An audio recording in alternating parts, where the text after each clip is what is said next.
ئایا لە ناو گۆڕدا مردووەکان سەردانی یەکتر دەکەن؟ حەدیثێک هاتووە خۆشەویستان پێغەمبەری خوا عەلەیهی سەڵات وەسەلام دەفەرمێت هەر کەس لە ئێوە کفنی براکەی کرد فەلیوحسین کەفەنەهو. ئەمە تاوەکو ئێرە حەدیثەکە صەحیحە، حەدیثەکە صەحیحە، هەموو زانایان دەفەرمون صەحیحە.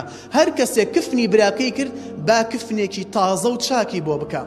بەڵام دوای ئەمە ئەم زیادەیە کە دەڵێ فإنهم يتزاورون في قبورهم، ئەم زیادەیە هەندێک لە عولەما تەضعیفی دەکەن، دەڵێن صەحیح نییە، بۆیە ئەمە زیادەیەکە صەحیح نییە. هەرچەندێک شێخ ئەلبانی ڕەحمەتی خوای گەورەی لێبێت بە صەحیحی دانا، بەڵام دواتر گەڕایەوە فەرمووی لێرە کە من حکم نادەم نە بە صەحەتی و نە بە زەعیف بوونی ڕائەوەستم لەسەری.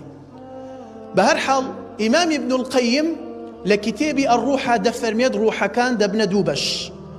بەشێ لە